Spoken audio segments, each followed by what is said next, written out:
Io non ho parole. Cosa è successo ad Abu Dhabi? Cioè, neanche Netflix poteva impegnarsi a scrivere un finale di stagione così incredibile. Sembrava tutto finito, sembrava che Lewis stesse andando verso l'ennesimo titolo mondiale e invece un uomo di nome Latifi ha deciso che non doveva essere così. E come è giusto che sia, nonostante un Toto Wolff che prima della gara disse spero che il titolo si giochi in pista, siamo qui ad aspettare il vincitore, il non vincitore, i reclami, i non reclami e via dicendo. Comunque voglio parlarne con voi subito dopo la sigla.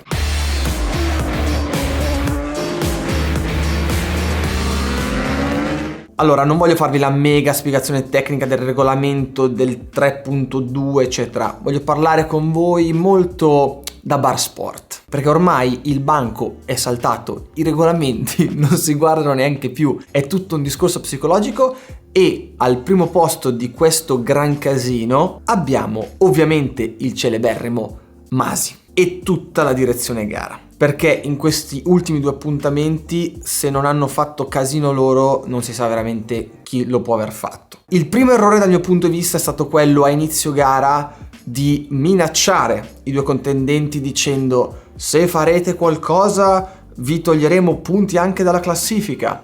E poi cosa succede? Per tutta la gara si sfiorano contatti, tagli di varianti, vi dicendo, e non viene fatto assolutamente nulla perché giustamente la direzione gara secondo me era terrorizzata dal fatto di modificare l'andamento della gara, quindi hanno voluto lasciare il più possibile correre ed è giusto, però non mi puoi fare lo splendido pre-gara e poi dirigere la stessa in questo modo. Comunque torniamo a noi, torniamo alla gara e torniamo al momento della partenza, perché gli episodi più importanti dove si è deciso il campionato e la gara sono stati in partenza, dopo il taglio della variante di Hamilton e dopo lo schianto di Latifi con conseguente safety car e via dicendo. Prima di partire però devo ricordarvi tre cose molto importanti. La prima, che dovete iscrivervi al canale ovviamente se vi stanno piacendo i contenuti. La seconda cosa, che ho aperto la sezione abbonati, dove oltre ad avere molti con badge, fedeltà e via dicendo troverete dei contenuti molto particolari e soprattutto che non posso postare sul canale principale. La terza è che l'anno prossimo farò 2 campionati, non posso ancora spoilerarvi molto,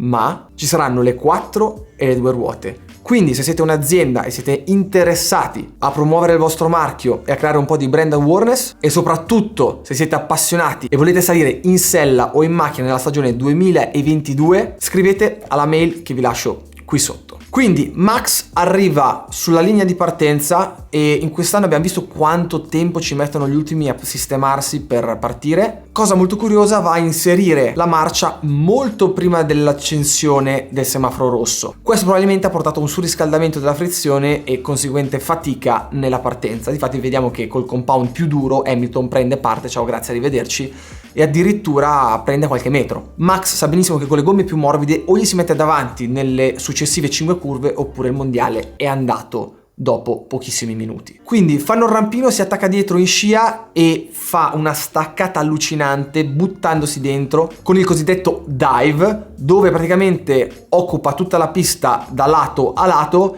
e costringe in un certo senso Hamilton a uscire di pista. Rimane dentro la carreggiata ma comunque ha forzato l'uscita di un avversario. Quindi dal mio punto di vista, in questo caso, Hamilton non deve ridare la posizione, però ragazzi, Hamilton ha tagliato la variante, si è preso 1,5 secondi di vantaggio, ha preso e è andato via. Perché ovviamente c'era il secondo rettilineo e non voleva farsi sorpassare in quel frangente lì. Però a questo punto è sbagliato. Primo errore della direzione gara. Perché è vero che Max ti ha forzato, ti ha fatto uscire dalla pista, ma tu non puoi prendere 1,5 secondi di vantaggio perché non vuoi farti passare nel rettilineo dopo. Quindi anche qui molto controverso, ma il problema grosso e il gran casino che hanno fatto arriva negli ultimi 8 giri di gara, dove esce la safety car a causa dello schianto di Latifi dopo la guerra contro Mick Schumacher. La cosa che mi fa ridere è che c'è stata una situazione simile durante i giri precedenti e sentiamo un Toto Wolff che parla con la direzione gara e dice per favore non fate uscire la safety car.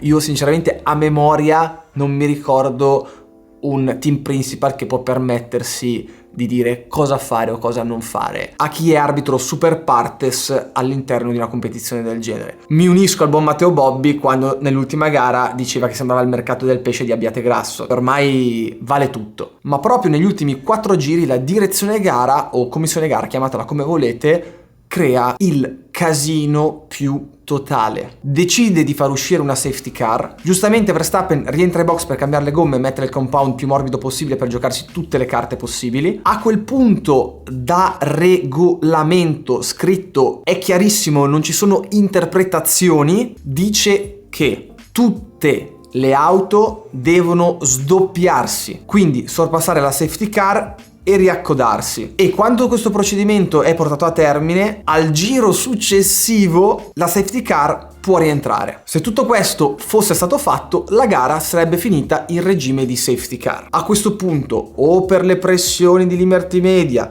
o per le pressioni di Red Bull, non si sa, hanno deciso di far ripartire la gara con un ultimo giro con Hamilton con le gomme dure usate e un Verstappen con le gomme soft nuove, senza contare che hanno fatto sdoppiare tutti i piloti che erano nel mezzo tra Hamilton e Verstappen. Si sono inventati completamente il regolamento lì, di sana pianta. Per quello dico che ormai vale tutto. Cioè, dico, va bene l'interpretazione in alcuni casi che era successi, va bene, ma qui non è interpretazione, qui è fare il cazzo che si vuole. La cosa che più mi dispiace, e vabbè, ne parleremo dopo, è che purtroppo questo campionato non finirà stasera. Ovviamente io vi sto parlando dal giorno dopo, ma si protrarrà probabilmente fino a dicembre, dopo Natale, Capodanno, perché si andrà via tribunali, comunque ve lo spiego dopo. Tornando a noi, la cosa molto più semplice, come è già stato fatto in passato, sarebbe stata quella di fermare immediatamente la gara con una bandiera rossa, come è stato fatto a Jeddah, soprattutto per una minchiata rispetto a questa, con le barriere che non erano rotte, dare la possibilità a tutti e due i piloti di montare un compound soffice e fargli giocare il campionato ad armi pari negli ultimi 4 giri. Cioè,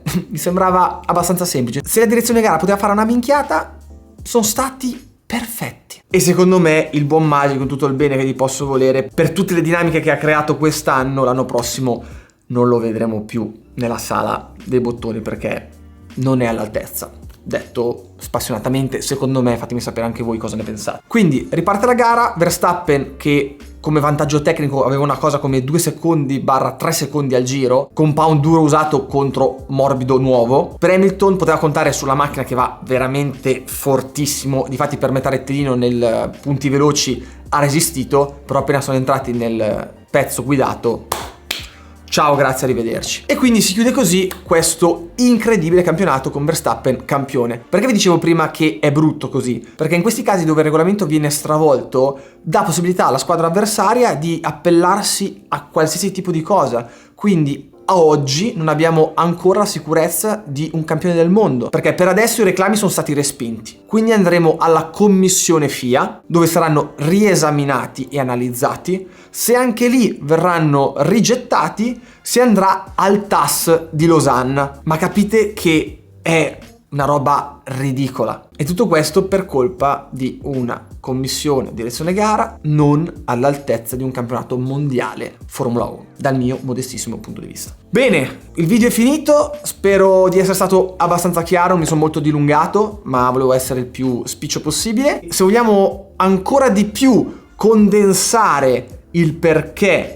di tutto quello che è successo, secondo me si può, esattamente in 10 secondi. Perché va bene la direzione gara non all'altezza, va bene la Mercedes con i suoi reclami, Verstappen che butta fuori Hamilton, così, ma oggi probabilmente ha vinto il mondiale grazie al padre di Latifi che in quel lontano 1994 copulò con la signora Latifi. Il destino e il cerchio si chiude. Arrivederci e buonanotte.